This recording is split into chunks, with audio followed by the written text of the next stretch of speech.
Hi guys, in Seesaw, this is what you're going to see today. I can use Wonder to experiment with op art and explain what characteristics of art I use to mess with the viewer's eyes or create my own optical illusion. Okay, so first you're going to plan. You're going to prepare your paper. So you're going to color it using diagonal lines.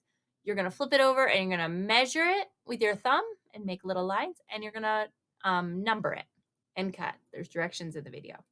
Then you are going to create. So you are going to put your picture back together in a way that makes the lines look like they are bending, or making it makes an optical illusion, okay?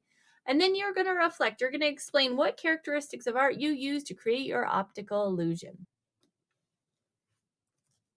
So, what characteristics of art will you use in your op art? So, you're going to use color for sure. I know you're going to use diagonal lines. I'm not sure if we're going to create texture. If it's flat, it's not going to be very much texture. It's going to be smooth. But you are going to create space between each of your cut pieces, okay? Next one. Here is a op artist right here. He's considered one of the first op artists, okay?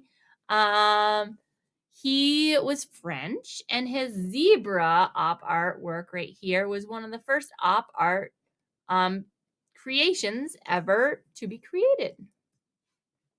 Here's some more op art works of art that are just using lines to play tricks on your eyes. Sometimes the thickness of the line, or we talk about the weight of the line in art, really changes the way the line looks. Even though this is a flat sheet of paper, it looks like the lines are almost popping out at you. Okay, guys.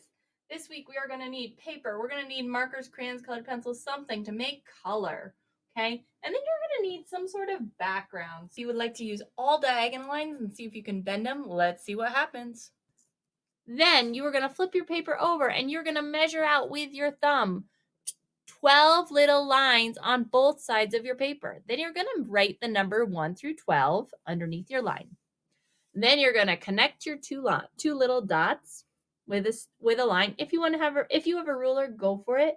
If you don't have a ruler, I didn't use a ruler. I just drew lines across. Then I'm going to cut them out. Make sure you don't cut off your numbers because you need them. Your life will get really, really, really, really, really, really tricky if you don't keep them. We are going to do that same step of putting your thumb down, make a line. Put your thumb down, make a line.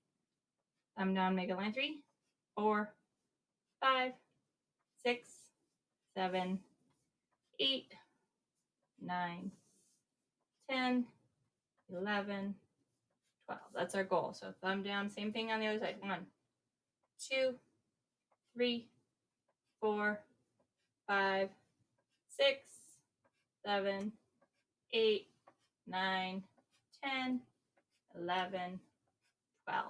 I'm going to put the number right underneath. 1, 2, 3, 4, 5, 6, 7, 8, 9, 10, 11, 12. Guys, so those are the most important pieces right there. I am cutting her right across from line to line. So I'm going to cut right here, connect over to the other line. Cut right here, connect over to the other line. Obviously, we're not going to cut in perfect straight lines, and that is A-okay. Because we are going to mess with people's eyes, and that is what it's all about this week. All right. Then you are going to put your paper on the center line. If you have a vertical paper, it's going to be horizontal. If your paper is turned horizontally, like the hot dog way, your paper will be vertical. I'm going to take my pieces and I'm going to start with a number 6. I want all my high numbers over here. And then I'm going to start with my number 6 and I'm going to make it, because my paper is sideways, I'm going to make it go vertical. And then I'm going to go 5. I'm going to go below it.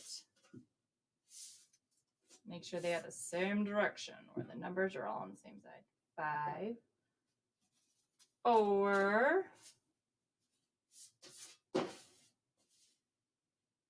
keeping this end tight together, 3,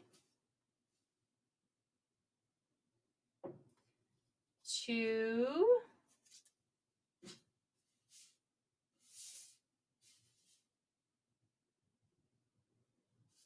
and 1. Notice what that line is starting to do. It's starting to almost curve right around there. Now I can either choose to keep going with my curve or I can go the opposite direction. So then I go with my 7 and put my 7 on.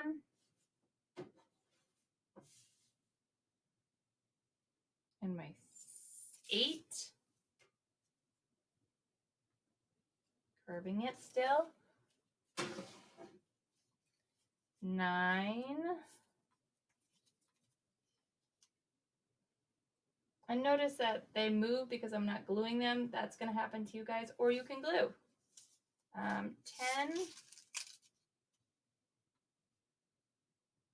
This, if you don't number them, guys, is going to make your eyes go crazy. So make sure you number. 11. And keep those a little bit closer together. And 12. So my paper, I was able to make those diagonal lines almost look like they are bending by the way I put my paper together. So it looks like it's starting to curve. I'm excited to see what you guys come up with today. You don't need to glue, but make sure you take a picture. Okay? And then you're going to take a picture of your op art and add it to Seesaw using the microphone to tell me about your work of art. So for example, I might say, I use the cool color diagonal lines on this side of the paper. And then when I cut them apart, they now look like they are curved lines because of the spaces I added between them.